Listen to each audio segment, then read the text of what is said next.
Hello friends, welcome to my channel विज्ञानी ma'am. Friends, मु भावुछि आपण माने समस्त बहुत भलरे थिबे। फ्रेंड्स, आज आमे गोटे इंपोर्टेंट थियोरी डिस्कशन करिबा जोटा कि हमर very very important child development and pedagogy. सब बेले हमर ओटीईटी रे सीटीपी टा बहुत इंपोर्टेंट हेताय।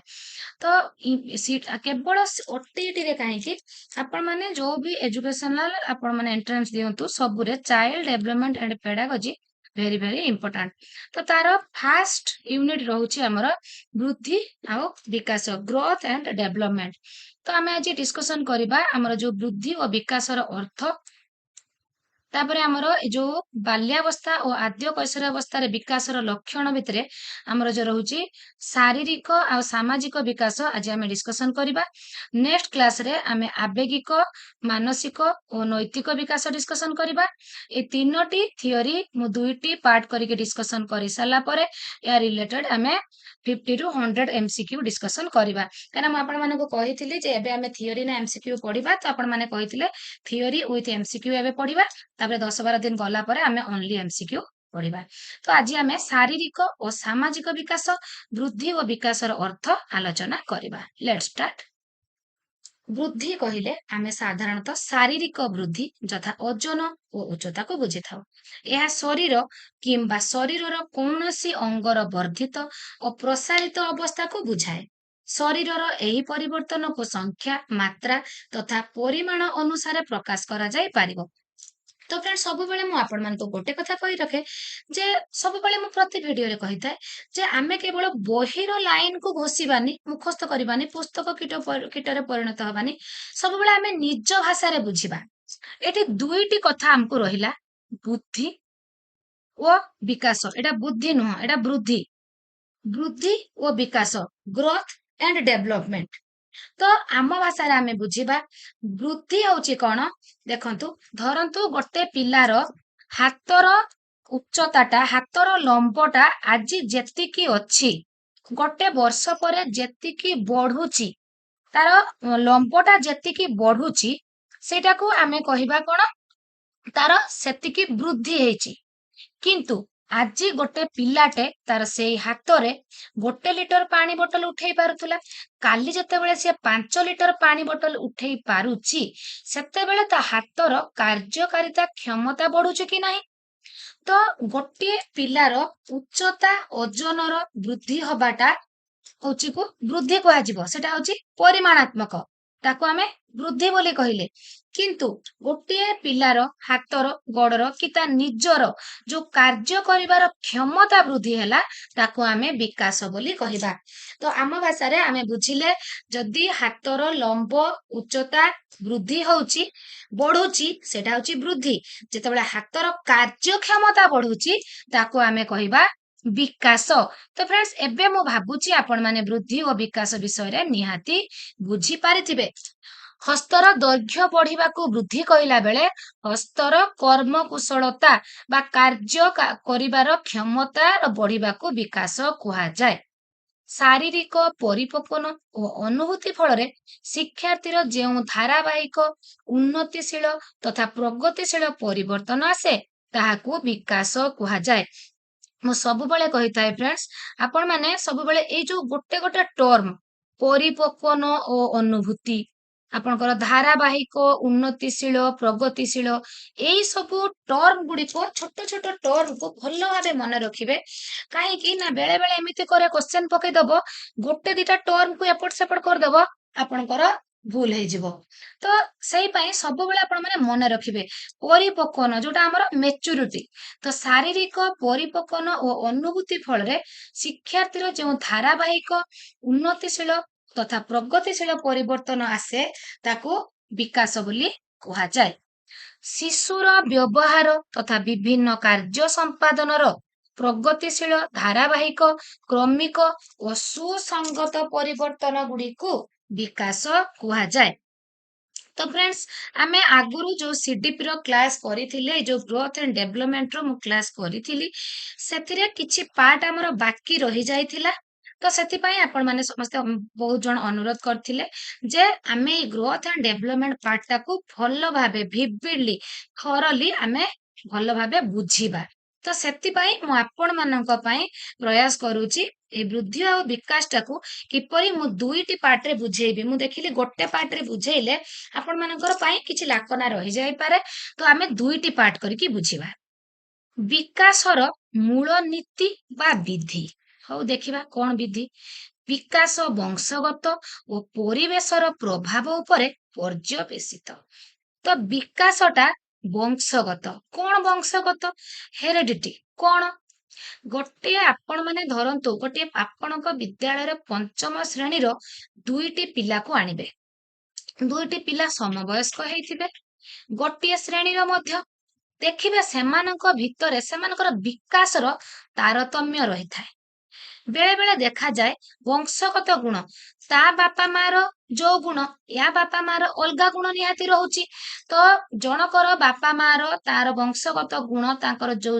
जीन रहूची जो हेरिडिटी तो सेटा ता पिला उपरे प्रभाव पकाउची आउ गुटे पिलार विकास ता बापा मार वंश गुण बा तार जीन ता उपरे प्रभाव पकाउची तो जहा फल कि दुई जनकर विकासटा भेरी करूची तो मु भाबुची एबे वंशगत कथा बुझी पारुथिबे तापरे रहिला हमर परिवेश परिवेश कहले प्रथमे हमर परिवार को बुझाए परिवार होची हमर पिलार प्रथम परिवेश बापा माँ भाई भौणी जेजापा जेजमा काका कुड़ी एमानंकर जो प्रभावटा पिलार विकास उपरे पड़ी थाए तापरे से जाए विद्यालय को विद्यालयर शिक्षक शिक्षयित्री तार जो सहपाठी जो पीर लर्नर्स अछंती सेमानकर प्रभाव पिला उपरे पड़ी विकास हैला देन जीव से समाज को तो जेहेतु विकास आमर एक जीवन व्यापी प्रक्रिया विकास मृत्यु पर्यंत जन्मरु मृत्यु पर्यंत संगठित होई थाए आपणकर वृद्धिटा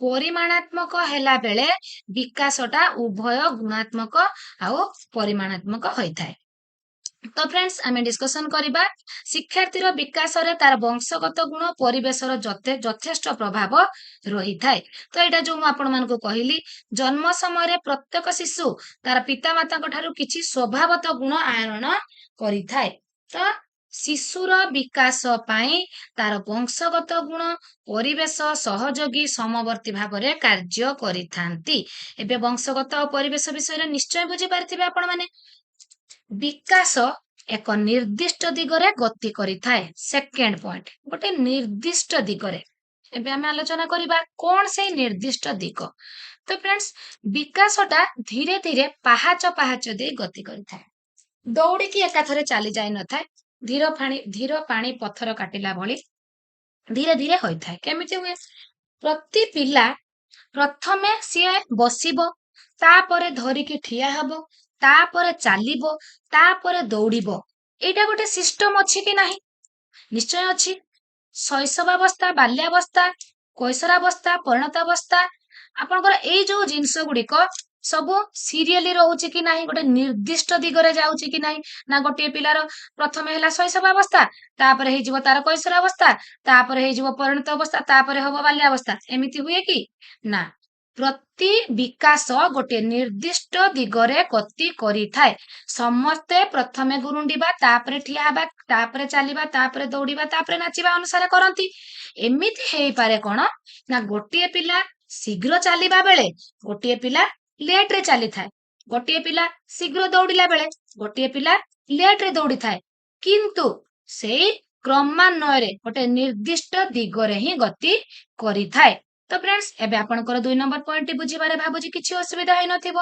आपण मानकर थियोरी क्लास रे जदी भी किछि बुझिबारे असुविधा होउची कोनोसी पॉइंट रे मते कमेंट करंतु या परे यार जो एमसीक्यू क्लास करिबी मु सेइतरे आपनकर डाउट क्लियर करि देबी तो करिया पय निश्चय चेष्टा करिबी देन देखिबा प्रत्येक व्यक्तिर विकासर धारा स्वतंत्र जोटा मु आपनको कहिले पिलाटी गुरुंडीबा परे बसिबो बसिबा परे ठिया हबा परे चालिबो हुए तो जेहेतु आपणकर व्यक्तिगत तारतम्य बा जोटा कि इंडिविजुअल डिफरेंस रहुची आपणकर प्रत्येकक भितर स्वतंत्रता रहुची केमिति गोटिए पुओ आपणकर धरंतु सेई सप्तम श्रेणीर गोटिए पुओ अधिक भल पढ़िला बेले आउ जणे टिके खराब पडुची जणे भल नाचिला बेले आउ जणे भल नाची पारुनी तो दी जनकर विकासर धारा स्वतंत्र ଜଣେ ଭଲ ଗୀତ ଗାଇଲା ବେଳେ ଜଣେ ଭଲ ନାଚୁଛି, ଯିଏ ଭଲ ନାଚୁଛି ସିଏ ଭଲ ଗାଉନି, ଯିଏ ଭଲ ଗାଉଛି ସିଏ ଭଲ ନାଚୁନି।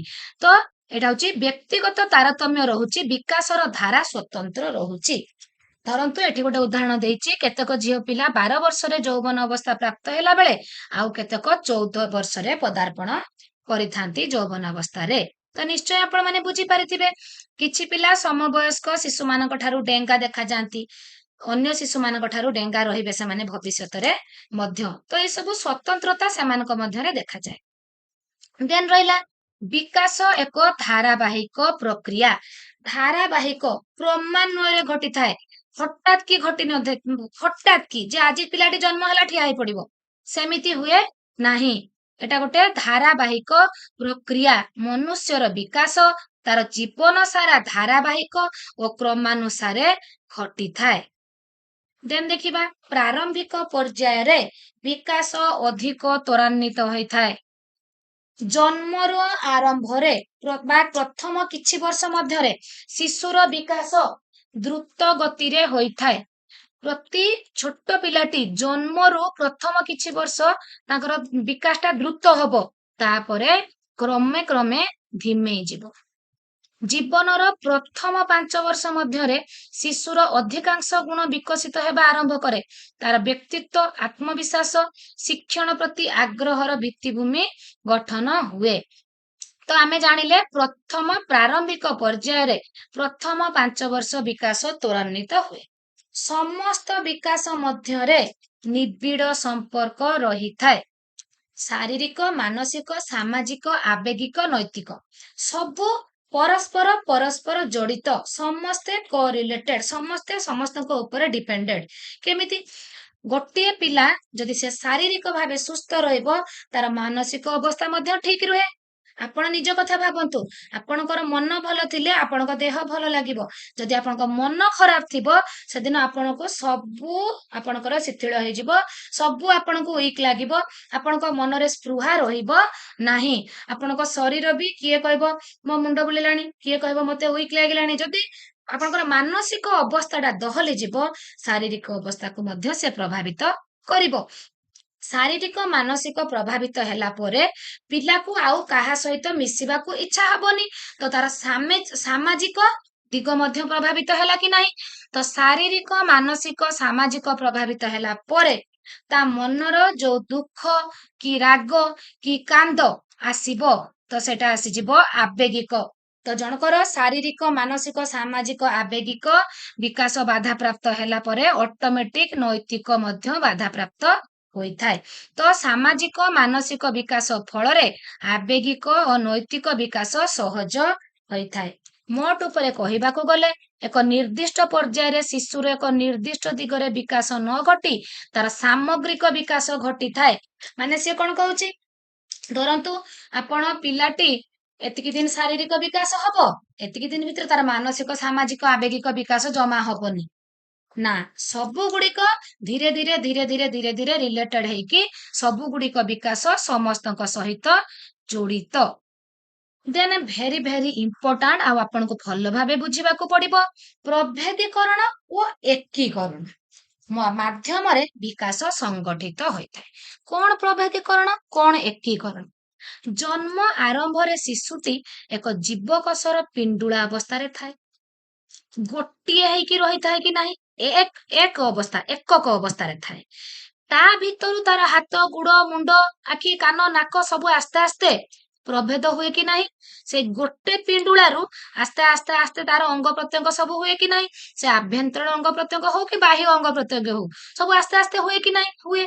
ତ ଏଇଟା ଗଲା ତା ଶରୀର କଥା ଆମେ କହିଲେ। ତାପରେ ତାର ସମାଜରେ, ତା ମନୋବୃତ୍ତିରେ କଣ ପରିବର୍ତ୍ତନ ଆସେ? ପ୍ରଥମେ ପିଲାଟି ତା ମା ଭଳିଆ ଦେଖା ଯାଉଥିବା ସମସ୍ତଙ୍କୁ ତାର ମା ବୋଲି ଭାବିନିଏ, କିନ୍ତୁ କିଛି ବୟସ ତାର ଅତିକ୍ରାନ୍ତ କରିବା ପରେ, ତାର ବିକାଶ ହବା ପରେ ଏକ ନିର୍ଦ୍ଦିଷ୍ଟ ସ୍ତ୍ରୀ ଲୋକ ଯେ ତାର ମା, ସିଏ ଏଟା ଜାଣିନିଏ।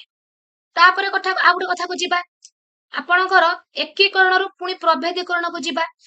ମା ମାନଙ୍କ କଥା ଯୋଉ କହିଲି, ପ୍ରଭେଦୀକରଣରୁ ଏକୀକରଣକୁ ଆସିଲା, ମାନେ ସବୁ ମା ମାନଙ୍କୁ ସେ ଚିହ୍ନି ପାରୁନଥିଲା, ପ୍ରଭେଦ ଥିଲା ତାଙ୍କ ଭିତରେ। ତାପରେ ଜଣକୁ ଭାବି ନେଲା ଯେ ଏଇ ହଉଛି ମୋ ମା। ତାପରେ ପିଲାଟି ଅସ୍ପଷ୍ଟ ଅବୁଝା ସ୍ୱର କରୁଥିଲା। ତାପରେ ଗୋଟିଏ ମା ବୋଲି ଡାକିଲା, ତାପରେ ବାପା ବୋଲି ଡାକିଲା, ଦୁଇଟି ଶବ୍ଦ ଆସିଲା, ତାପରେ ତିନୋଟି ଶବ୍ଦ, ତାପରେ ଖଣ୍ଡ ବାକ୍ୟ, ତାପରେ ଆସିଗଲା ଆମର ସମ୍ପୂର୍ଣ୍ଣ ବାକ୍ୟ। ତାହେଲେ କଣ ହେଲା? ପ୍ରଭେଦୀକରଣରୁ ଏକୀକରଣ କିପରି ହେଲା ଆପଣ ନିଶ୍ଚୟ ବୁଝିପାରିଥିବେ ଏବେ। ଦେନ୍ ଦେଖିବା। ତ ଫ୍ରେଣ୍ଡ, ଯଦି ଆପଣ ମାନଙ୍କୁ ଭିଡିଓଟି ଭଲ ଲାଗୁଥାଏ ନିଶ୍ଚୟ କମେଣ୍ଟ କରି ଜଣେଇବେ। ଲାଇକ୍ କରିବାକୁ ଆଦୌ ବି ଭୁଲିବେ ନାହିଁ। ଆପଣ ମାନେ ଲାଇକ୍ ଆଉ କମେଣ୍ଟ କଲେ ମତେ ଆପଣ ମାନଙ୍କ ପାଇଁ ଭିଡିଓ ବନେଇବାକୁ ବହୁତ ଖୁସି ଲାଗିବ। ତ ଫ୍ରେଣ୍ଡସ୍, ଏଇ ଯୋଉ ଭିଡିଓ ମୁଁ ବନଉଛି କେବଳ ଆପଣ ମାନଙ୍କ ପାଇଁ, ଯେହେତୁ ଆମର ଏକ୍ଜାମ ଆଉ ମାତ୍ର ଅଳ୍ପ ଦିନ ରହିଲା, ଆମର ଡେଟ୍ ଆସିଯାଇଛି 31 ଅଗଷ୍ଟ। ତ ଦୟାକରି ଆପଣ ମାନେ ଭଲ ଭାବେ ରିଭିଜନ କରିଦିଅନ୍ତୁ। ମୁଁ ଚାହେଁ ଆପଣ ମାନେ ସମସ୍ତେ OTET ପାସ୍ କରନ୍ତୁ। ଶରୀରର ପ୍ରତ୍ୟେକ ଅଙ୍ଗ ବିଭିନ୍ନ ସମୟରେ ବିଭିନ୍ନ ବେଗରେ ବୃଦ୍ଧି ପାଏ। ଶରୀରର ବିଭିନ୍ନ ଅଙ୍ଗ ଏକ ସମୟରେ, ଉଦାହରଣ ସ୍ୱରୂପ ଜନ୍ମ ସମୟରେ ଶିଶୁର ଅନ୍ୟାନ୍ୟ ଅଙ୍ଗ ତୁଳନାରେ ତାର ମୁଣ୍ଡ ପ୍ରାୟତଃ ବୃଦ୍ଧି ପାଇ ସାରିଥାଏ। କିନ୍ତୁ ମୁଣ୍ଡଟା ଯଦି ତାର ହାତ ଗୋଡ ଯେମିତି ବଢୁଛି ସେମିତି ବଢିବ, ତାହେଲେ ତ ତାର ହଉଛି ବୟସ ଯେତେବେଳେ କୈଶୋରାବସ୍ଥା ହବ ତା ମୁଣ୍ଡ ତ ବହୁତ ବଡ ହେଇଯାଇଥିବ ନା ନାଇଁ? ତ ମୁଣ୍ଡ ମାନେ ତାର ବଢିବାଟା କମିଯାଏ, ଆଉ ସିଏ ବଢେନି ବେଶୀ। ତା ଶରୀର ସହିତ ମୁଣ୍ଡ ତାଳ ଦେଇକି ବଢେ ନାହିଁ। ଗୋଟେ ଆମର କ୍ୱେଶ୍ଚେନ୍ ଥିଲା ବୋଧେ ପ୍ରିଭିୟସ୍ ଇୟର ନା କୋଉଥିରେ ଆମେ ଡିସ୍କସନ କରିଥିଲେ, କୈଶୋରାବସ୍ଥା ବେଳକୁ ଆମର ଶରୀରର ଆମର ମୁଣ୍ଡଟି କେତେ ଭାଗ? 1/8, 1/6, 1/4 ଏମିତି ଥିଲା। ଆମର ସେଟା ହଉଥିଲା 1/8। ମୁଣ୍ଡଟା ଶରୀରର ଏକ ବ୍ୟକ୍ତକ 8 ଭାଗ, 8 ଭାଗରୁ ଭାଗେ। ସେହିପରି ପ୍ରାରମ୍ଭରେ ଲିଙ୍ଗର ବିକାଶ ମନ୍ଥର ଥାଏ, କିନ୍ତୁ 12-13 ବର୍ଷ ବେଳକୁ ଏହା ଦ୍ରୁତତର ହୋଇଥାଏ। ଦେନ୍ ଦେଖିବା, ଆମର ବାଳିକା ମାନଙ୍କର ବୃଦ୍ଧିର ବେଗ ବାଳକ ମାନଙ୍କ ବୃଦ୍ଧିର ବେଗ ଠାରୁ ଭିନ୍ନ ହୋଇଥାଏ। ବାଳକ ଓ ବାଳିକା ମାନଙ୍କ ବୃଦ୍ଧିର ବେଗ ସମାନ ନଥାଏ। ବାଳକ ମାନଙ୍କ ଅପେକ୍ଷା ବାଳିକା ମାନଙ୍କର ଶାରୀରିକ ପରିପକ୍ୱନ ଶୀଘ୍ର ଆସିଥାଏ। ତ ବାଳକ ବାଳିକା ସମବୟସ୍କ ହେଲେ ମଧ୍ୟ ବାଳିକା ମାନଙ୍କର ମେଚୁରିଟି ଟା ପୁଅଙ୍କ ଠାରୁ ଶୀଘ୍ର ଆସିଥାଏ। ଜନ୍ମ ସମୟରେ ପ୍ରାକ୍ କୈଶୋରାବସ୍ଥାରେ ବାଳିକା ମାନେ ବାଳକ ମାନଙ୍କ ଅପେକ୍ଷା ଶରୀରର ଓଜନ ଓ ଉଚ୍ଚତା ଦୃଷ୍ଟିରୁ ଆଗୁଆ ରହିଥାନ୍ତି। ଶରୀରର ଉଚ୍ଚତା ଓ ଓଜନ ଦୃଷ୍ଟିରୁ ଆପଣଙ୍କର ସମବୟସ୍କ ବାଳିକା ବାଳକ ଆଣିବେ, ବାଳିକା ମାନଙ୍କର ଉଚ୍ଚତା ଓ ଓଜନ ଜନ୍ମ ସମୟରେ ଓ ପ୍ରାକ୍ କୈଶୋରାବସ୍ଥାରେ ଅଧିକ ରହିଥାଏ। ବାଳକ ମାନେ ବାଳିକା ମାନଙ୍କ ସହିତ ସମକକ୍ଷ ଆସ୍ତେ ଆସ୍ତେ ହୋଇଯାଆନ୍ତି। ବିକାଶର ପ୍ରତ୍ୟେକ ପର୍ଯ୍ୟାୟରେ ବାଳକ ବାଳିକା ମାନେ କେତେ ଗୁଡିଏ ବିକାଶକାଳୀନ କାର୍ଯ୍ୟ ଶିକ୍ଷା କରିବା ଆଶା କରାଯାଏ। ଏ କ୍ଷେତ୍ରରେ ବାଳକ ମାନଙ୍କ ଅପେକ୍ଷା ବାଳିକା ମାନେ ବିକାଶକାଳୀନ କାର୍ଯ୍ୟଭାର ଆଗୁଆ ଶିକ୍ଷା କରିଥାନ୍ତି। ଦେନ୍ ଆମର ଭେରି ଭେରି ଇମ୍ପୋର୍ଟାଣ୍ଟ କ୍ୱେଶ୍ଚେନ୍ ଯୋଉଗୁଡା କି ସବୁବେଳେ ଆସୁଛି। ଆପଣ ମାନେ ଯେହେତୁ ବହୁତ କ୍ୱେଶ୍ଚେନ୍ ରିଭାଇଜ କଲେଣି, ତ ଆପଣ ମାନେ ଜାଣିପାରୁଥିବେ ଆମର ବିକାଶର ପର୍ଯ୍ୟାୟ, ଜନ୍ମରୁ ମୃତ୍ୟୁ ପର୍ଯ୍ୟନ୍ତ ବ୍ୟକ୍ତିର ବୃଦ୍ଧି ଓ ବିକାଶ ବିଭିନ୍ନ ପର୍ଯ୍ୟାୟ ଦେଇ ଗତି କରିଥାଏ। ଦେଖିବା ଶୈଶବାବସ୍ଥା। ତ ଫ୍ରେଣ୍ଡସ୍, ଏଇ ଯୋଉ ବିଭିନ୍ନ ବିକାଶର ପର୍ଯ୍ୟାୟ ରହୁଛି, ହର୍ଲକଙ୍କ ମତରେ ଅଲଗା ରହୁଛି, ଆପଣଙ୍କର ପିଆଜେଡଙ୍କ ମତରେ ମଧ୍ୟ ଅଲଗା ରହୁଛି। ଆମର ବିକାଶର ପର୍ଯ୍ୟାୟ ଏଇଟା ହଉଛି ଆମର ହାରାହାରି, ଏହାରି ଉପରେ ହିଁ ଆପଣଙ୍କର ପିଆଜେଟ୍ ଆଉ ହର୍ଲକଙ୍କର ଥିଓରି ପର୍ଯ୍ୟବେସିତ। ତ ଏଇଟାକୁ ଆପଣ ମାନଙ୍କୁ ଭଲ ଭାବେ ମନେ ରଖିବାକୁ ପଡିବ। ଦେନ୍ ଆପଣ ପିଆଜେଟ୍ ଆଣ୍ଡ ଆପଣଙ୍କର ହର୍ଲକ କଥା ବୁଝିବେ। ତ ମୁଁ ପିଆଜେଟ୍ଙ୍କର ମଧ୍ୟ ଥିଓରି ଅପଲୋଡ କରିସାରିଛି। ଯୋଉମାନଙ୍କର ଆବଶ୍ୟକ ବୋଲି ଭାବୁଛନ୍ତି ଆପଣ ମାନେ ମତେ କମେଣ୍ଟ କଲେ ମୁଁ ଆପଣ ମାନଙ୍କୁ ଲିଙ୍କ ଦେଇଦେବି, ନହେଲେ ଆପଣ ମାନେ ମୋ ଚ୍ୟାନେଲରେ ଯାଇକି ମଧ୍ୟ ଦେଖି ପାରିବେ। ଯେହେତୁ ମୁଁ ସବୁର ପ୍ଲେଲିଷ୍ଟ ବନେଇ ଦେଇଛି, ଆପଣ ମାନେ ପ୍ଲେଲିଷ୍ଟ କୁ ଯାଇକି, ଏଟା ସିଡିପି ରେ ମୁଁ ଅପଲୋଡ କରିଛି, ତ ସିଡିପି ପ୍ଲେଲିଷ୍ଟ ରେ ଚାଇଲ୍ଡ ଡେଭଲପମେଣ୍ଟ ଆଣ୍ଡ ପେଡାଗୋଜି ରେ ଆପଣ ମାନେ ପିଆଜେଟ୍ ଙ୍କର ଥିଓରି, ପିଆଜେଟ୍ ଙ୍କ ରିଲେଟେଡ 50 ଏଭବ କ୍ୱେଶ୍ଚନ ସବୁ ଅପଲୋଡ ହେଇଛି। ଆପଣ ମାନେ ନିଶ୍ଚୟ ଯାଇକି ଦେଖନ୍ତୁ। ଆଉ ଆମର ଯୋଉ ଏଜୁକେସନିଷ୍ଟ ଆଣ୍ଡ ସାଇକୋଲୋଜିଷ୍ଟଙ୍କର ମତ ଭିତରେ ମୁଁ ହର୍ଲକଙ୍କର କଥା ଅପଲୋଡ କରିଛି, ସେଟାକୁ ମଧ୍ୟ ଆପଣ ମାନେ ଦେଖିପାରିବେ। ତ ଶୈଶବାବସ୍ଥା ଜନ୍ମରୁ 3 ବର୍ଷ। ବାଲ୍ୟାବସ୍ଥାକୁ କେତେ ଭାଗରେ ବିଭକ୍ତ କରାଯାଇଛି? ଆପଣଙ୍କର ଆଦ୍ୟ ବାଲ୍ୟାବସ୍ଥା, ଶେଷ ବାଲ୍ୟାବସ୍ଥା। ଆଦ୍ୟ ବାଲ୍ୟାବସ୍ଥା 3 ବର୍ଷରୁ 10 ବା 12 ବର୍ଷ। 3 ବର୍ଷରୁ 10 ବା 12 ବର୍ଷ ହଉଛି ଆମର ଟୋଟାଲ ବାଲ୍ୟାବସ୍ଥାଟା। 3 ରୁ 6 ବର୍ଷ ଆଦ୍ୟ ବାଲ୍ୟାବସ୍ଥା, ଶେଷ ବାଲ୍ୟାବସ୍ଥା 6 ରୁ 10-12 ବର୍ଷ। ଦୟାକରି ଫ୍ରେଣ୍ଡସ୍, ୟାକୁ ଭଲ ଭାବେ ଆପଣ ମାନେ ନୋଟ୍ କରିନିଅନ୍ତୁ, ନହେଲେ ଏଟାକୁ ଆପଣ ମାନେ ସ୍କ୍ରିନଶଟ କରିନିଅନ୍ତୁ, କପିରେ ପରେ ନୋଟ୍ କରିନେବେ। କୈଶୋରାବସ୍ଥାକୁ ଦୁଇ ଭାଗରେ ବିଭକ୍ତ କରାଯାଇଛି, ପ୍ରାକ୍ କୈଶୋରାବସ୍ଥା, କୈଶୋରାବସ୍ଥା। 10 ରୁ 19 ବର୍ଷ ଆପଣଙ୍କର ଟୋଟାଲ ଗଲା କୈଶୋରାବସ୍ଥା। ତ ପ୍ରାକ୍ କୈଶୋରାବସ୍ଥା 10 ରୁ 13 14, କୈଶୋରାବସ୍ଥା 13 14 ରୁ 19 ବର୍ଷ। ପରିଣତ ଅବସ୍ଥାକୁ ଦୁଇ ଭାଗରେ ବିଭକ୍ତ କରାଗଲା, ଆଦ୍ୟ ପରିଣତ ଅବସ୍ଥା, ପରିଣତ ଅବସ୍ଥା। ତ ପରିଣତ ଅବସ୍ଥା ହଉଛି 19 ରୁ 60, ଆଦ୍ୟ ପରିଣତ ଅବସ୍ଥା 19 ରୁ 40, ପରିଣତ ଅବସ୍ଥା 40 ରୁ 60। ବାର୍ଦ୍ଧକ୍ୟ ଅବସ୍ଥା 60 ରୁ ମୃତ୍ୟୁ ପର୍ଯ୍ୟନ୍ତ।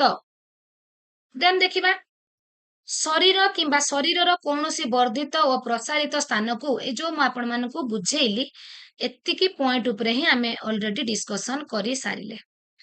ଏତିକି ପଏଣ୍ଟ କଲେ କି ନାହିଁ ଆମେ? ଶରୀର କିମ୍ବା ଶରୀରର କୌଣସି ବର୍ଦ୍ଧିତ ପ୍ରସାରିତ ଅବସ୍ଥାକୁ ବୃଦ୍ଧି କୁହାଯାଏ। ଶାରୀରିକ ପରିପକ୍ୱନ ଅନୁଭୂତି ଫଳରେ ଶିକ୍ଷାର୍ଥୀର ଯେଉଁ କ୍ରମାଗତ ଧାରାବାହିକ ଉନ୍ନତିଶୀଳ ତଥା ପ୍ରଗତିଶୀଳ ପରିବର୍ତ୍ତନ ଆସେ ତାହାକୁ ବିକାଶ କୁହାଯାଏ। ବିକାଶ ବୃଦ୍ଧି ଉପରେ ନିର୍ଭର କରେ। ଶିକ୍ଷାର୍ଥୀର ବିକାଶ ତାର ବଂଶଗତ ଗୁଣ ପରିବେଶର ପ୍ରଭାବ ଉପରେ ନିର୍ଭର କରେ। ପ୍ରତ୍ୟେକ ଶିକ୍ଷାର୍ଥୀର ବିକାଶର ଧାରା ସ୍ୱତନ୍ତ୍ର। ପ୍ରାରମ୍ଭିକ ପର୍ଯ୍ୟାୟରେ ବିକାଶ ଅଧିକ ତ୍ୱରାନ୍ୱିତ ହୁଏ। ସମସ୍ତ ପ୍ରକାର ବିକାଶ ମଧ୍ୟରେ ନିବିଡ଼ ସମ୍ପର୍କ ଥାଏ। ବିଭେଦୀକରଣ ଓ ଏକୀକରଣ, ଯୋଉଟା ମୁଁ କହିଲି ଆପଣ ମାନଙ୍କୁ ଯେ ସମସ୍ତଙ୍କୁ ପ୍ରଥମେ ତାର ମା ବୋଲି ଭାବୁଥିବ, ତାପରେ ଏକ ସ୍ୱତନ୍ତ୍ର ମହିଳା ତାର ମା ବୋଲି ସେ ବୁଝିଯିବ। ଦେନ୍ ଆମର ଶାରୀରିକ ବିକାଶଟା ଶୈଶବାବସ୍ଥା, ବାଲ୍ୟାବସ୍ଥା, କୈଶୋରାବସ୍ଥାରେ କିପରି ହଉଛି? ତ ଫ୍ରେଣ୍ଡସ୍ ଆପଣ ମାନେ ତ କ୍ୱେଶ୍ଚନ ଫେସ୍ କରିଥିବେ। କୋଉ ଅବସ୍ଥାରେ ପିଲାର ଇନ୍ଦ୍ରିୟାନୁଭୂତିର ବିକାଶ ହେଇଥାଏ? କୋଉ ଅବସ୍ଥାରେ ପିଲାର ସହଯୋଗୀ ମନୋଭାବ ବଢିଥାଏ? କୋଉ ଅବସ୍ଥାରେ ପିଲାର ଲିଡରସିପ ଦକ୍ଷତା ବଢିଥାଏ? କୋଉ ଅବସ୍ଥାରେ ପିଲା ବର୍ଗୀକରଣ କ୍ରମୀକରଣ ଶିଖିଥାଏ? ତ ଏଇ କ୍ୱେଶ୍ଚନ ଗୁଡା ଆସୁଛି କି ନାହିଁ? ତ ଏବେ ଆମେ ଶାରୀରିକ ସାମାଜିକ ବିକାଶର ସେଇଗୁଡିକ ଆଲୋଚନା କରିବା। ଶାରୀରିକ ବିକାଶ, ଶୈଶବାବସ୍ଥାରେ ଶାରୀରିକ ବିକାଶ ଜନ୍ମରୁ 3 ବର୍ଷ। ବିକାଶର ପ୍ରଥମ ପର୍ଯ୍ୟାୟ ହେଉଛି କଣ? ଶୈଶବାବସ୍ଥା। ଜନ୍ମ ଠାରୁ 3 ବର୍ଷକୁ ଆମର ଶୈଶବାବସ୍ଥା କହୁଛେ କି ନାହିଁ? ଜନ୍ମ ସମୟରେ ଶିଶୁର ଶାରୀରିକ ବୃଦ୍ଧି ଅସମ୍ପୂର୍ଣ୍ଣ ଥାଏ। ପିଲାର ଶାରୀରିକ ବୃଦ୍ଧି ଜନ୍ମ ସମୟରେ ଅସମ୍ପୂର୍ଣ୍ଣ ଥାଏ କି ନାହିଁ? ଜନ୍ମ ହେଲା ବେଳକୁ କଣ ସିଏ ଏକାଥରେ ଗୋଟେ ବଡ ଲୋକ ହେଇଯାଇଥାଏ କି? ନା, ଆସ୍ତେ ଆସ୍ତେ ଡେଭଲପ ହୁଏ। ଜନ୍ମ ହେବାର ପ୍ରଥମ ବର୍ଷରେ ତାର ଶାରୀରିକ ଗଠନ ଅତି ଦ୍ରୁତ ଗତିରେ ବୃଦ୍ଧି ପାଇବାରେ ଲାଗେ। ଏହାପରେ ତାର ଶରୀରର ଓଜନ ଓ ଉଚ୍ଚତା ପ୍ରାୟ ଧିମେଇ ଆସେ। ଜନ୍ମ ପରେ ପରେ ଶିଶୁର ଶାରୀରିକ ବୃଦ୍ଧି ତାଳୁରୁ ତଳିପା ଆଡକୁ ଗତି କରେ। ଦୟାକରି ଫ୍ରେଣ୍ଡସ୍ ଏଇଟାକୁ ମନେ ରଖନ୍ତୁ, ଭେରି ଭେରି ଇମ୍ପୋର୍ଟାଣ୍ଟ କ୍ୱେଶ୍ଚନ। ଜନ୍ମ ପରେ ପରେ ଶିଶୁର ଶାରୀରିକ ବୃଦ୍ଧି ତାଳୁରୁ ତଳିପା ଆଡକୁ ଗତି କରେ। ଶରୀରର ବାହ୍ୟ ଅଙ୍ଗ ପ୍ରତ୍ୟଙ୍ଗର ବୃଦ୍ଧି ସହିତ ଶିଶୁର ମାଂସପେଶୀ ଓ ଶକ୍ତିର ଦ୍ରୁତ ଅଭିବୃଦ୍ଧି ଘଟିଥାଏ। ଫଳରେ ସେ ପେଟେଇବା, ଗୁରୁଣ୍ଡିବା, ଠିଆ ହେବା, ଢଳି ଢଳି ଚାଲିବା, ଦୌଡ଼ିବା, ଲମ୍ବ ଡିଆଁ ମାରିବା, ଏକ ପାଦରେ ଡେଇଁବା ଆରମ୍ଭ କରେ। କୋଉ ବୟସରେ ପିଲା ପେଟେଇବା, ଗୁରୁଣ୍ଡିବା, ଠିଆ ହେବା, ଢଳି ଢଳି ଚାଲିବା, ଦୌଡ଼ିବା, ଲମ୍ବ ଡିଆଁ ମାରିବା, ଏକ ପାଦରେ ଡେଇଁବା ଆରମ୍ଭ କରେ? ତ ଏଇଟା ଆପଣଙ୍କର ଶୈଶବାବସ୍ଥା ବେଳକୁ ସେ ଆରମ୍ଭ କରିଦେଇଥାଏ। ତ ବିକାଶର ଅଗ୍ରଗତି ସହିତ ତାର ଇନ୍ଦ୍ରିୟ ଗୁଡିକ କାର୍ଯ୍ୟକ୍ଷମ ହେଇଥାନ୍ତି କେତେବେଳେ? ତାର ଶୈଶବାବସ୍ଥାରେ। ଆମର ପିଆଜେଟଙ୍କ ଥିଓରିରେ ମଧ୍ୟ ମୁଁ କହିଥିଲି ଶୈଶବାବସ୍ଥାରେ ପିଲାର ଇନ୍ଦ୍ରିୟାନୁଭୂତିର ବିକାଶ ହେଇଥାଏ କି ନାହିଁ? ତ ଶୈଶବାବସ୍ଥା ପରେ ଶିଶୁ ବାଲ୍ୟାବସ୍ଥାରେ ପଦାର୍ପଣ କରେ। ବାଲ୍ୟାବସ୍ଥାକୁ ଆମେ ଦୁଇ ଭାଗରେ ବିଭକ୍ତ କଲେ କି ନାହିଁ? ପ୍ରଥମେ ହଉଛି ଆମର 3 ରୁ 6, ତାକୁ ଆଦ୍ୟ ବାଲ୍ୟାବସ୍ଥା କହିଲେ। ଦ୍ୱିତୀୟ 6 ରୁ 10 ରୁ 12, ଯୋଉଟା କି ଶେଷ ବାଲ୍ୟାବସ୍ଥା ବୋଲି କହୁଛେ। ଆଦ୍ୟ ବାଲ୍ୟାବସ୍ଥାରେ ଶାରୀରିକ ବିକାଶ। ଆଦ୍ୟ ବାଲ୍ୟାବସ୍ଥାରେ ଶାରୀରିକ ବିକାଶ ଶୈଶବାବସ୍ଥାରେ ଯେତେ ଅଧିକ ହୁଏ, ଆସ୍ତେ ଆସ୍ତେ ଟିକେ ଶିଥିଳ ହେଇକି ଚାଲେ। ବାଳକ ବାଳିକା ମାନଙ୍କର ଉଚ୍ଚତା ଓ ଓଜନ ଦ୍ରୁତ ଗତିରେ ଆଉ ବୃଦ୍ଧି ପାଏ ନାହିଁ। ପ୍ରାୟ 5 ବର୍ଷ ବୟସ ବେଳକୁ ସେମାନଙ୍କର ଉଚ୍ଚତା 112 ସେଣ୍ଟିମିଟର। ଏହି ପର୍ଯ୍ୟାୟରେ ବାର୍ଷିକ 8 ରୁ 10 ସେଣ୍ଟିମିଟର ବଢେ। ତ ପିଲା ବର୍ଷକୁ କେତେ ସେଣ୍ଟିମିଟର ବଢିଥାଏ? 5 ବର୍ଷ ବେଳକୁ ସେମାନଙ୍କର ଏଇ ଯୋଉ ପର୍ଯ୍ୟାୟ ଆଦ୍ୟ ବାଲ୍ୟାବସ୍ଥାର ଶାରୀରିକ ବିକାଶ ପର୍ଯ୍ୟାୟରେ କ୍ୱେଶ୍ଚନ ଆସିଯିବ। ଆଦ୍ୟ ବାଲ୍ୟାବସ୍ଥାରେ ଶାରୀରିକ ବିକାଶ ପର୍ଯ୍ୟାୟରେ ପିଲା ପ୍ରାୟ ବର୍ଷକୁ କେତେ ଉଚ୍ଚତା ବୃଦ୍ଧି ପାଏ? 8 ସେଣ୍ଟିମିଟର ରୁ 10 ସେଣ୍ଟିମିଟର। 5 ବର୍ଷ ବୟସ ବେଳକୁ ପିଲା ପ୍ରାୟ କେତେ ହେଇଥାଏ? 112 ସେଣ୍ଟିମିଟର। ତ ଏବେ ବୁଝିପାରୁଥିବେ। ତ ବାଳକ ବାଳିକା ମାନେ ଏହି ପର୍ଯ୍ୟାୟରେ ପତଳା ଓ ଡେଙ୍ଗା ଜଣା ପଡନ୍ତି। 3 ରୁ 6 ବର୍ଷ ବୟସରେ ଅଧିକାଂଶ ପିଲା ପତଳା ଓ ଡେଙ୍ଗା ଜଣା ପଡନ୍ତି। ଏହି ସମୟରେ ବାଳକ ମାନଙ୍କ ଅପେକ୍ଷା ବାଳିକା ମାନେ ଟଏଲେଟ ଟ୍ରେନିଂ ଅଭ୍ୟାସରେ ଦକ୍ଷତା ହାସଲ କରନ୍ତି। ବାଳକ ମାନଙ୍କ ଅପେକ୍ଷା ବାଳିକା ମାନେ ଅଧିକ ଶୀଘ୍ର ଗ୍ରହଣ କରନ୍ତି। ତଥାପି କିଏ ଶୀଘ୍ର ଗ୍ରହଣ କରିବ ଏଟା ନିଜର ପିତାମାତାଙ୍କ ତାଲିମ ଆଉ ଅଭ୍ୟାସ ଉପରେ ନିର୍ଭର କରେ। ଯାହାର ପିତାମାତା ଯେତେ ପିଲାକୁ ଅଭ୍ୟସ୍ତ କରେଇବେ ପିଲାଟି ସେତେ ଅଧିକ କାର୍ଯ୍ୟକ୍ଷମ ହେଇପାରିବ।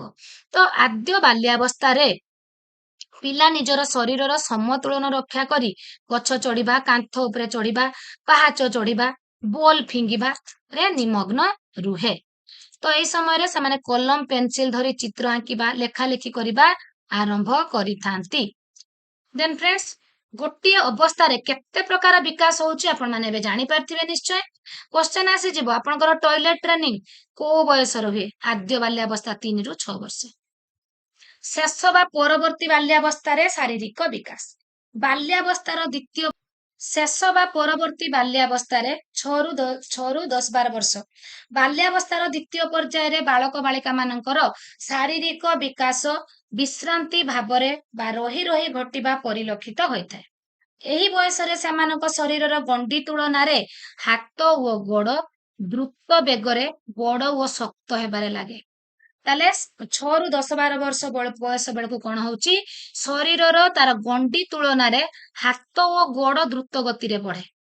ଏହା ଫଳରେ ଅଧିକାଂଶ ପିଲା ଏହି ବୟସରେ ଲମ୍ବା ଓ ପତଳା ସେଇ ପାଇଁ ଦେଖାଯାନ୍ତି।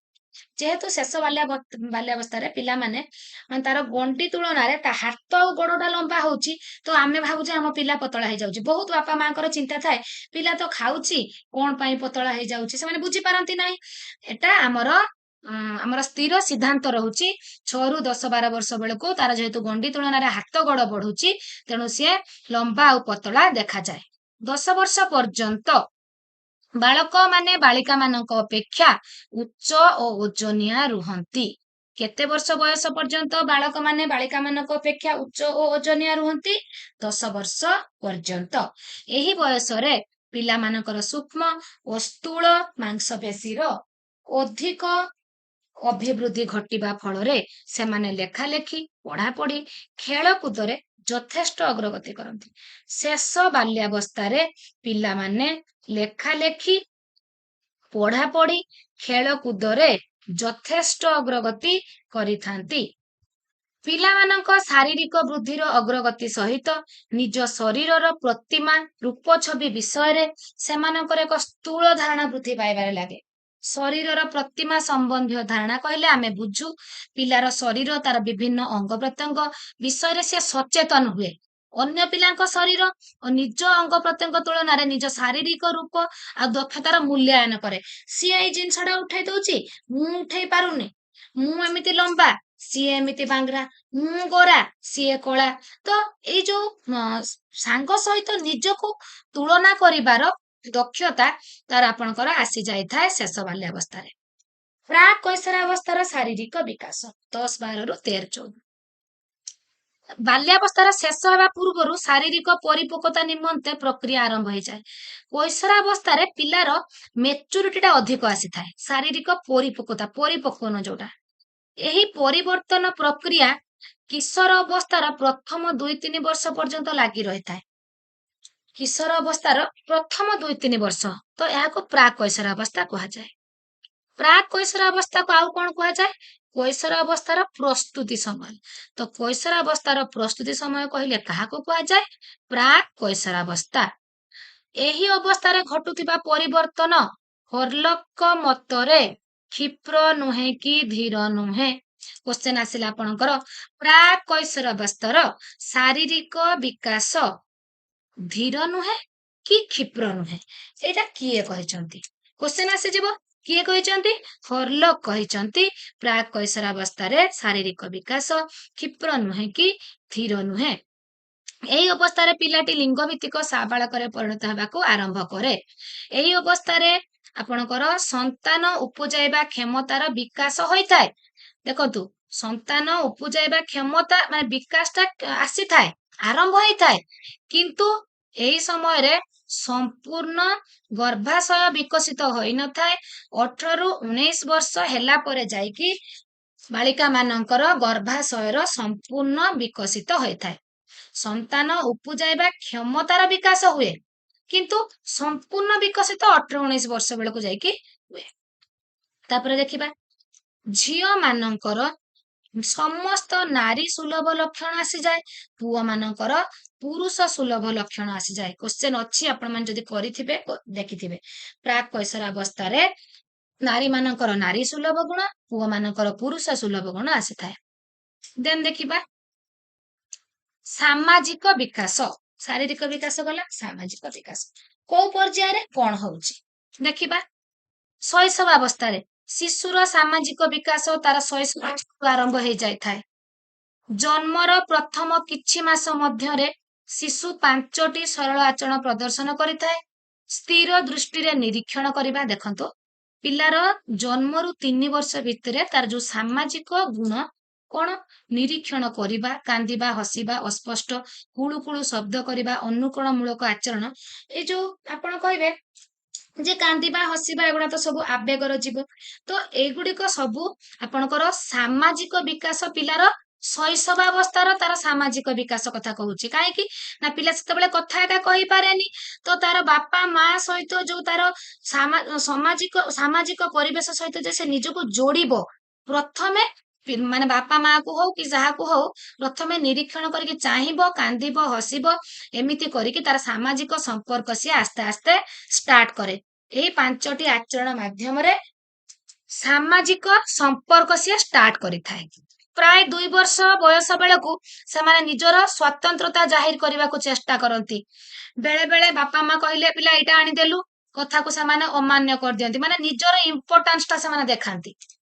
2 वर्ष रु 3 वर्ष बयस मध्यरे शिशु माने बाह्य जगत विषय रे एक साधारण मनोभाव पोषण करती। माने बाह्य जगत विषय रे से माने मोटामोटी भाबे तार गृह परिवेश द्वारा अधिक प्रभावित हुअंती। शैशव अवस्था जेहेतु से 3 वर्ष भितर बेसी समय से गृह रे ही काटी थाए, तो तार सेते बेले ता परिवार ता घर ही ता पय गोटे समाज। आद्य बाल्यावस्था रे कोन विकास हुए, ए जो देखंतु माने जो सामाजिक संपर्क गृह परिवेश रु साथी परिवेश बाह्य परिवेश आड़को से जाए केते बेले आद्य बाल्यावस्था रे। गोटे शिशु गृह परिवेश रु साथी परिवेश बाह्य परिवेश विभिन्न सामाजिक परिवेश को जाए आद्य बाल्यावस्था रे। एही समय रे तार सामाजिक मनोवृत्ति दक्षता आचरण शिक्षा सब हेई थाए। एही समय रे सामाजिक संपर्क बढ़िबा फल रे विभिन्न पिला और व्यक्ति को से चिन्हि पारंती। खेलिबा फल रे देबा नेबा अन्य सांग साथी सहित खेलना बांटिबा, सेमानक सहित प्रतियोगिता सहयोग करिबा। धर आपण गोटे जन को विद्यालय रे काम करबा को देबे, से आसी कहबो सर मु करिमी, मैडम मु करिमी, सी आसी कि सब बेले निजे माने प्रतियोगिता करिवो सांग सहित, माने सी एटा कला तो मु भी करिमी। तो एटा केते बेले हुए आद्य बाल्यावस्था रे। नेतृत्व दलर नेतृत्व नबा पई आपण जते विद्यालय देखिबे श्रेणी प्रकोष्ठ रे दल गठन करबा को जिबे, जते बेले कहिबे दलपति किए हबो आपण कहि नथिबे, आपण गल्ला बेलक से माने दीदी मु हेमी सर मु हेमी, ताको भितरे नेतृत्व नेबे, समान को भितरे गोटे इंटरेस्ट थाए। केते बेले हेई थाए आपनकर आद्य बाल्यावस्था रे।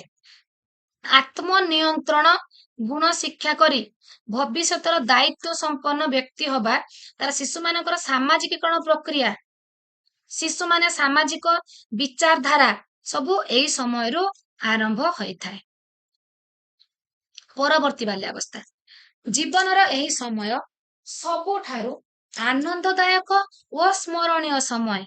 फ्रेंड्स आमे माने आलोचना करिचे हमर चाप प्रवणता समय, चाप आ ताड़नार समय, हमर कैशोरावस्था स्ट्रेस एंड स्ट्रेन पीरियड आमे आलोचना करिचे आगुरु।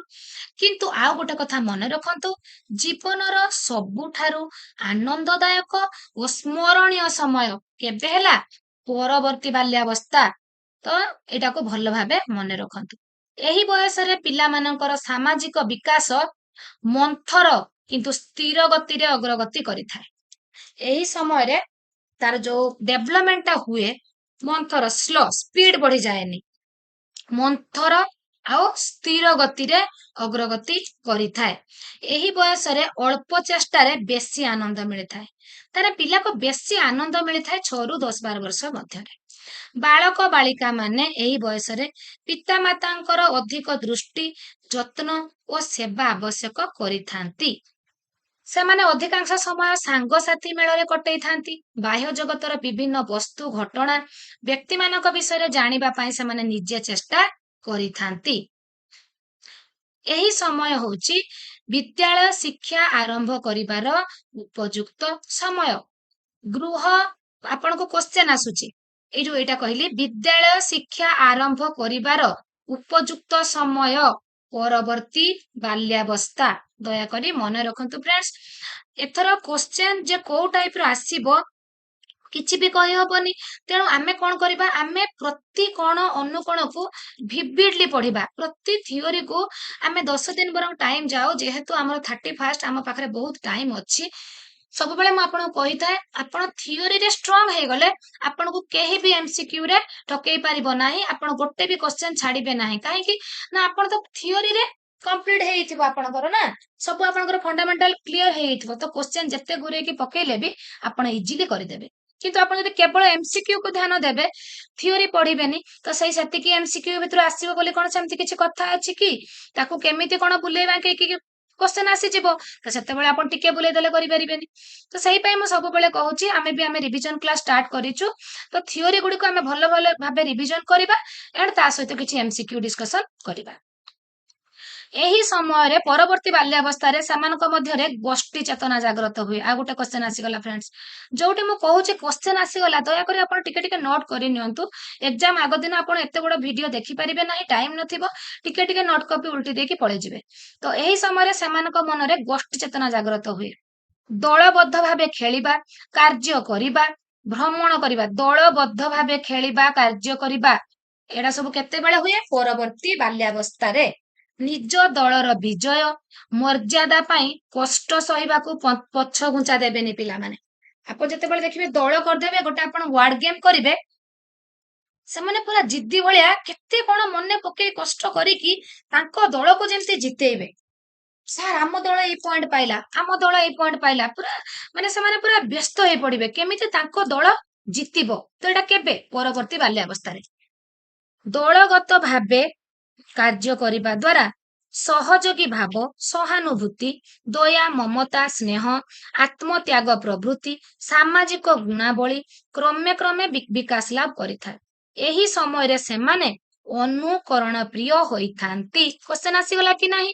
କୋଉ ବୟସରେ ପିଲାମାନେ ଅନୁକରଣ ପ୍ରିୟ ହୋଇଥାନ୍ତି?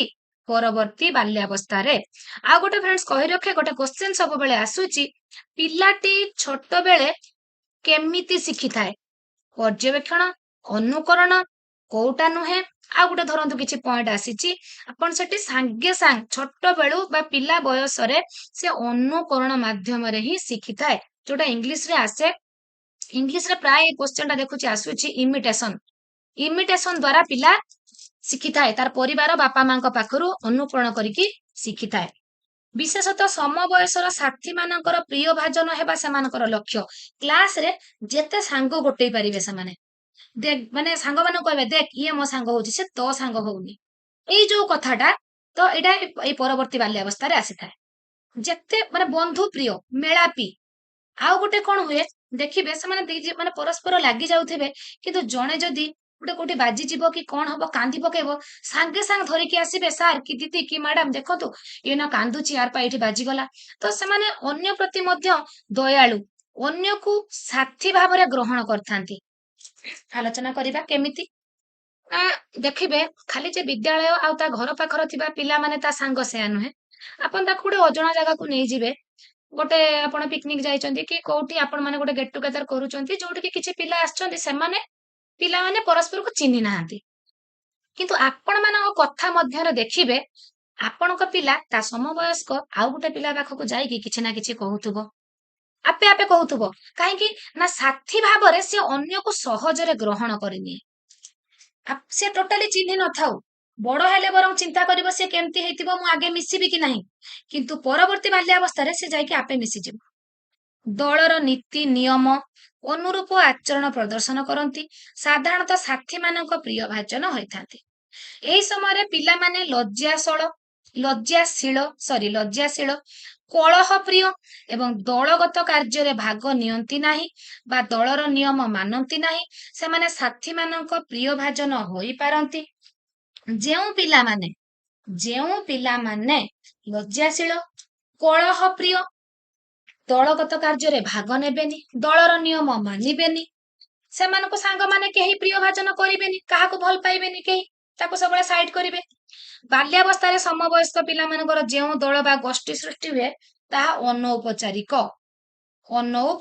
ଏଇଟା ମନେ ରଖନ୍ତୁ। ବାଲ୍ୟାବସ୍ଥାରେ ଆମର ଯୋଉ ଦଳ ପିଲାମାନେ ଗଠନ କରନ୍ତି ତାହା ଔପଚାରିକ ନା ଅନୌପଚାରିକ? ଅନୌପଚାରିକ। ପ୍ରାକ୍ କୈଶୋରାବସ୍ଥାର ସାମାଜିକ ବିକାଶ 10, 12 ରୁ 13, 14। ପ୍ରାକ୍ କୈଶୋରାବସ୍ଥାରେ ପିଲାମାନଙ୍କର ଦଳଗତ ମନୋଭାବର ପରିବର୍ତ୍ତନ ଘଟିଥାଏ। କୌଣସି ଦୁଃସାହସିକ ଓ ଉତ୍ତେଜନାପୂର୍ଣ୍ଣ କାର୍ଯ୍ୟ କରିବା, ଦୁଷ୍ଟାମି କରିବା, ନିଜ କାର୍ଯ୍ୟ ପ୍ରତି ଅନ୍ୟମାନଙ୍କ ଦୃଷ୍ଟି ଆକର୍ଷଣ କରିବା ପାଇଁ କୌଣସି ପ୍ରକାର ଚମକପ୍ରଦ କାର୍ଯ୍ୟ କରିବାକୁ ସେମାନେ ଦଳଗତ ଭାବେ ଚେଷ୍ଟା କରିଥାନ୍ତି। ମାନେ ଗୋଟେ କିଛି କାମ କରିକି ନିଜ ଆଡକୁ ସମସ୍ତଙ୍କ ଦୃଷ୍ଟିକୁ ଆକର୍ଷଣ କରିବେ, ନିଜ ଆଡକୁ ଦୃଷ୍ଟି ସମସ୍ତଙ୍କର ଆଣିବା ପାଇଁ ଚିନ୍ତା କରିବେ। ସେମାନଙ୍କର ସଂଗଠନ ଓ ଦଳଗତ କାର୍ଯ୍ୟ ଯେପରି ସମାଜର ଉପଯୋଗୀ, ସମାଜ ଅନୁମୋଦିତ ମାର୍ଗରେ ପରିଚାଳିତ ହୁଏ, ସେଥିପ୍ରତି ସେମାନେ ସଚେତନ ହେବା ଉଚିତ। ଏହି ଅବସ୍ଥାରେ ପ୍ରତ୍ୟେକ ପିଲା ସାଧାରଣତଃ ସାମାଜିକ ପ୍ରତିଷ୍ଠା, ନିଜ ଦଳର ସହଯୋଗ, ସ୍ୱୀକୃତି, ଆଦର, ସ୍ନେହ, ମମତା ଆଶା କରିଥାନ୍ତି। ସେମାନେ ଅନ୍ୟ ଉପରେ ନିର୍ଭର ନ କରିକି ସ୍ୱାଧୀନ ଭାବରେ ନିଜର ମନୋଭାବକୁ ରଖିଥାନ୍ତି। ହର୍ଲକଙ୍କ ମତରେ ଆଦ୍ୟ କୈଶୋରାବସ୍ଥାରେ ଆବଶ୍ୟକତା ଗୁଡିକ ପୂରଣ କରିବା ମୁଖ୍ୟତଃ 3ଟି ଦିଗରୁ ହୋଇଥାଏ। ଏହି ସମୟରେ ବୟସ୍କ ଗୁରୁଜନ ମାନଙ୍କ ଅନୁମୋଦିତ ଆଚରଣଗତ ଓ ସାମାଜିକ ମୂଲ୍ୟବୋଧ ଏବଂ ବ୍ୟବହାରକୁ ଗ୍ରହଣ କରିବାର ଆବଶ୍ୟକତା ସେମାନେ ଅନୁଭବ କରନ୍ତି।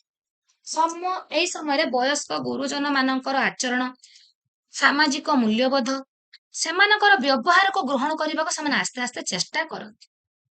ପିତାମାତା, ଆତ୍ମୀୟ ସ୍ୱଜନ, ଗୁରୁଜନ ମାନଙ୍କ ଠାରୁ ନିର୍ମଳ ଓ ନିଃସ୍ୱାର୍ଥ ସ୍ନେହ ପାଇଁ ବ୍ୟାକୁଳ ହୁଅନ୍ତି।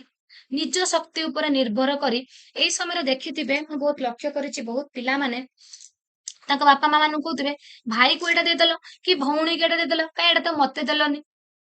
ତ ସେମାନେ ବ୍ୟାକୁଳ ହୁଅନ୍ତି, ଟିକେ ସ୍ନେହ ଏକ୍ସଟ୍ରା ଟିକେ ଭଲ ପାଇବା ପାଇବା ପାଇଁ ସେମାନେ ବହୁତ ବ୍ୟାକୁଳ ହେଇ ପଡନ୍ତି। କି ମା ତାକୁ ତ ଏଇଟା ଦେଇଦେଲ, କାଇଁ ମତେ ଦେଲନି, ତାକୁ ଏଇ ପେନ୍ ଦେଇଦେଲ ମତେ ଦେଲନି, ତାକୁ 2ଟା ଚକୋଲେଟ ଦେଲ ମତେ 1ଟା ଚକୋଲେଟ ଦେଲ, ଏଇ ଟାଇପରେ ସବୁ ସେମାନେ ତାଙ୍କର ମନୋଭାବ ଆସିଥାଏ। ତାପରେ ଦେଖିବା ଶୈଶବାବସ୍ଥାରେ ଏଇ ଯୋଉ ସାମାଜିକ ଅବସ୍ଥା କଥା ମୁଁ ସାମାଜିକ ବିକାଶ କଥା କହିଲି, ସେଥିରୁ ଆମେ ମୋଟାମୋଟି କଣ ଶିଖିଲେ କିଛି ପଏଣ୍ଟ ଆଲୋଚନା କରିବା। ସାମାଜିକ ବିକାଶର ଅର୍ଥ ହେଉଛି ଶିଶୁ ମାନଙ୍କ ମଧ୍ୟରେ ସାମାଜିକ ଆଚରଣର ପରିପ୍ରକାଶ, ସମାଜର ଅନ୍ୟମାନଙ୍କ ସହିତ ଉପଯୁକ୍ତ ସମ୍ପର୍କ ସ୍ଥାପନ, ସାମାଜିକ ନୀତି ନିୟମ ମାନି ଚଳିବା। ଶୈଶବାବସ୍ଥାରେ ସାମାଜିକ ସମ୍ପର୍କ ଗୃହ ପରିବେଶରେ ହିଁ ସୀମିତ ରହିଥାଏ କି ନାହିଁ, ମନେ ରଖନ୍ତୁ। ପଢୁଛି, ଶୈଶବାବସ୍ଥାରେ ପିଲାର ସମାଜ କହିଲେ କଣ ବୁଝାଏ? ତାର ଗୃହ ପରିବେଶ ବା ତା ପରିବାର। କିନ୍ତୁ ବାଲ୍ୟାବସ୍ଥାରେ ବାଳକ ବାଳିକାଙ୍କର ସାମାଜିକ ସମ୍ପର୍କ ଗୃହ ପରିବେଶରୁ ଯାଇକି ସାଥୀ ପରିବେଶ, ବିଦ୍ୟାଳୟ ପରିବେଶ, ଆମର ସମାଜ ଆଡକୁ ଅଗ୍ରସର ହେଇଥାଏ ବା ସମ୍ପ୍ରସାରିତ ହୁଏ। ଆଦ୍ୟ ବାଲ୍ୟାବସ୍ଥାରେ ସାମାଜିକୀକରଣ, ଅନୁଶାସନ, ଅନୁକରଣ ଦ୍ଵାରା ସମ୍ଭବ ହୋଇଥାଏ। ପଏଣ୍ଟ ଗୁଡିକ ଭଲ ଭାବେ ମନେ ରଖନ୍ତୁ। ଶେଷ ବାଲ୍ୟାବସ୍ଥାରେ ବାଳକ ବାଳିକା ମାନେ ଦଳଗତ କାର୍ଯ୍ୟରେ ଭାଗ ନିଅନ୍ତି। ମୁଁ ଯୋଉ ବିକାଶ ବିଷୟରେ ଆପଣ ମାନଙ୍କୁ କହିଲି, ଏଇଟା ତାର ସମାରି, ତାର ପଏଣ୍ଟ ଗୁଡିକ। ଶେଷ ବାଲ୍ୟାବସ୍ଥାରେ ବାଳକ ବାଳିକା ମାନେ ଦଳଗତ କାର୍ଯ୍ୟରେ ଭାଗ ନିଅନ୍ତି। କ୍ୱେଶ୍ଚନ ବହୁତ ଥର ଆସୁଛି ଫ୍ରେଣ୍ଡସ୍, କୋଉ ଅବସ୍ଥାରେ ବାଳକ ବାଳିକା ମାନେ ଦଳଗତ କାର୍ଯ୍ୟରେ ଭାଗ ନିଅନ୍ତି, ଦଳର ନେତୃତ୍ୱ ନିଅନ୍ତି, ଦଳପତିଙ୍କ ଅନୁଗାମୀ ହେବା, ଅନ୍ୟାନ୍ୟ ସାମାଜିକ ଗୁଣ ଶିକ୍ଷା କରିଥାନ୍ତି? କେତେବେଳେ? ଶେଷ ବାଲ୍ୟାବସ୍ଥାରେ। ପ୍ରାକ୍ କୈଶୋରାବସ୍ଥାରେ ସାମାଜିକ ବିକାଶର ଏକ ମୁଖ୍ୟ ଲକ୍ଷ୍ୟ ହେଉଛି ସେମାନେ ଅପେକ୍ଷାକୃତ ସ୍ୱାଧୀନ ଭାବରେ ଜୀବନ ଯାପନ କରିବା ପାଇଁ ଚେଷ୍ଟା କରିଥାନ୍ତି। ଏହି ଅବସ୍ଥାରେ ଦଳଗତ ଆନୁଗତ୍ୟ ଅତି ମାତ୍ରାରେ ବୃଦ୍ଧି ପାଇଥାଏ। ସହଯୋଗ ଭାବଧାରାର ଚରମ ଉନ୍ନତି ସାଧିତ ହୋଇଥାଏ। ତ ଫ୍ରେଣ୍ଡସ୍, ଆମେ ବୃଦ୍ଧି ବିକାଶର ଅର୍ଥ, ତାର ମୂଳ ନୀତି, तो फ्रेंड्स आमे शारीरिक विकास सामाजिक विकास विषय विभिन्न डिस्कसन करदेले मु आपणकर जो रहिला आवेगिक विकास जो आपणकर बौद्धिक विकास रहिला नैतिक विकास मु या सहित ऐड करी नाही काहेकि ना वीडियो बहुत बड़ हो जिवो आपनको बुझीबा को असुविधा हबो तो आमे एटा पार्ट 1 आलोचना कले या परे मु पार्ट 2 रे आपण मानको बौद्धिक विकास नैतिक विकास विषय रे भलो भाबे आवेगिक विकास विषय रे भलो भाबे बुझेबी तापर आमे दुईटी पार्ट रो गोटे 100 पाखा पाखी एमसीक्यू डिस्कसन करिबा तो आज ପାଇଁ ଏତିକି ଟେକ୍ କେୟାର।